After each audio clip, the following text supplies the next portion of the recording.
नमस्ते दोस्तों, स्वागत है आपका समाचार जंक्शन में। आज है सोमवार 30 जून 2025। चलिए शुरू करते हैं। पीएम मोदी ने आज मन की बात में जनता से कहा कि देश हर क्षेत्र में तरक्की कर रहा है, चाहे वो स्वास्थ्य हो, किसान हो या महिला सशक्तिकरण। उन्होंने एक पेड़ मां के नाम जैसी छोटी छोटी मुहिमों की भी तारीफ की।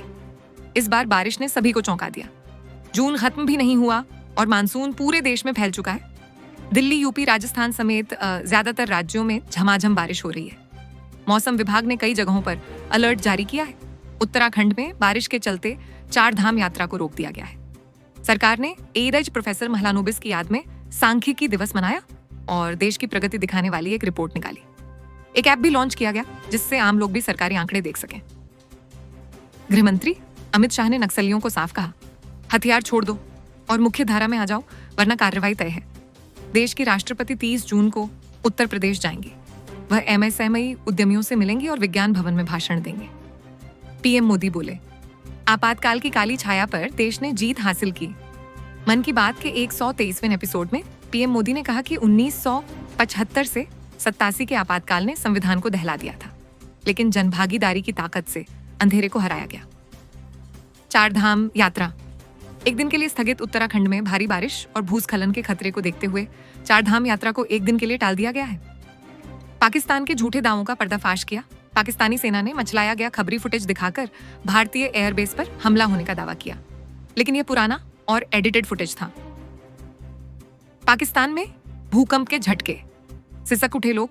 आगामी तड़के 3:54 पर पाकिस्तान में 5.3 तीव्रता का भूकंप आया, जिसकी वजह से लोग डर के मारे बाहर भागे। 6 दशक पुराने जमरानी बांध को फिर से जोड़ रही सरकार।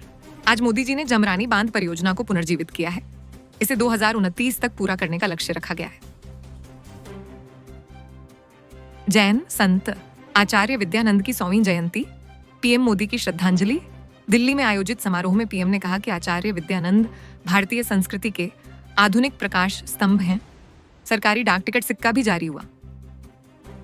जीएसटी दिवस पर सरकार ने व्यापारियों को दी बड़ी राहत। जीएसटी सुधारों से छोटे व्यापारी अब टैक्स राहत, इजी फाइलिंग और कम झंझट की उम्मीद कर सकते हैं। ऑटो सेक्टर देश को $5 ट्रिलियन में मददगार। टॉप स्टोरीज सेक्शन में कहा गया कि ऑटो सेक्टर $5 ट्रिलियन की अर्थव्यवस्था की दिशा में कद बढ़ा रहा है। पुरी जगन्नाथ रथ यात्रा शुरू, पीएम मोदी ने दी बधाई। जून अंत में विश्व प्रसिद्ध रथ यात्रा शुरू हुई, जिसके लिए पीएम मोदी ने देशवासियों को शुभकामनाएं भेजी।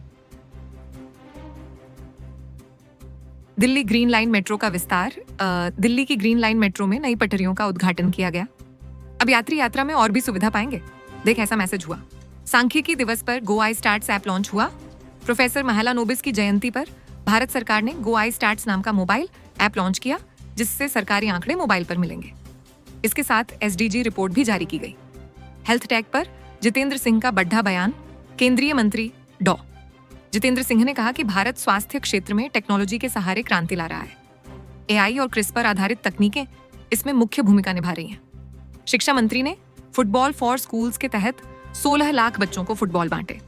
इसका उद्देश्य बच्चों में टीम वर्क, खेल भावना और सेहत के प्रति जागरूकता उजागर होगी। महाराष्ट्र सरकार ने 2025 से 29 तक महाअग्रि एआई नीति लागू की है। इससे ड्रोन सेंसर्स और ऐप के जरिए खेती को स्मार्ट बनाया जाएगा। किसानों को समय पर बारिश, मिट्टी और फसल जानकारी मिलेगी। महिला स्वयं सहायता समूहों की सफलता। पीएम मोदी ने महिलाओं के एसएचजीज की तारीफ की। कैसे गांव की महिलाएं मिलकर बिजनेस चला रही हैं, राशन बांट रही हैं और खुद को आत्मनिर्भर बना रही हैं। पाकिस्तान के आरोपों पर भारत का सख्त जवाब। पाकिस्तान ने एक झूठी वीडियो क्लिप के जरिए भारत पर झूठ फैलाने की कोशिश की, जिसे सरकार ने तुरंत पकड़कर खारिज कर दिया। भारत की मेट्रो सेवा और तेज हुई। दिल्ली की ग्रीन लाइन मेट्रो का नया रूट चालू किया गया है। इससे लाखों यात्रियों को राहत मिलेगी और ट्रैफिक कम होगा। स्वास्थ्य शिविर के तहत गांवों में लगे टीकाकरण कैंप। महाराष्ट्र, मध्य प्रदेश और छत्तीसगढ़ में महिलाओं और बच्चों के लिए स्पेशल स्वास्थ्य कैंप लगाए गए, जिनमें मुफ्त चेकअप, दवाइयां और पोषण जागरूकता दी गई। राष्ट्रीय राजमार्गों का चौड़ीकरण। उत्तर भारत में 42 किलोमीटर तक के नेशनल हाईवे को मल्टीलेन बनाने का काम शुरू हुआ है। इससे उद्योग और यातायात दोनों को फायदा होगा। जल संरक्षण और सफाई अभियान। नदियों, तालाबों और घाटों की सफाई के लिए चलाया जा रहा जल बचाओ अभियान पूरे देश में तेजी से आगे बढ़ रहा है। इसमें स्कूल बच्चे भी शामिल हो रहे हैं। राष्ट्रपति मुर्मू का एमएसएमई कार्यक्रम। राष्ट्रपति मुर्मू 30 जून को लखनऊ और वाराणसी में एमएसएमई उद्यमियों के साथ संवाद करेंगी। युवाओं को उद्यमिता के लिए प्रेरित किया जाएगा। भारत नेपाल सीमावर्ती इलाकों में आईटीबीपी की चौकसी, सीमावर्ती क्षेत्रों में आईटीबीपी की तैनाती को और मजबूत किया गया है ताकि तस्करी और घुसपैठ पर रोक लगाई जा सके। डिजिटलीकरण से रोजगार बढ़ा।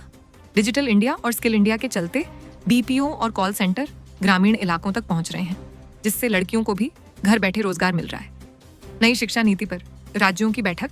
नई शिक्षा नीति को जमीनी स्तर पर लागू करने को लेकर सभी राज्यों के शिक्षा मंत्रियों की बैठक हुई। 10वीं 12वीं के सिलेबस में बदलाव की बात हुई।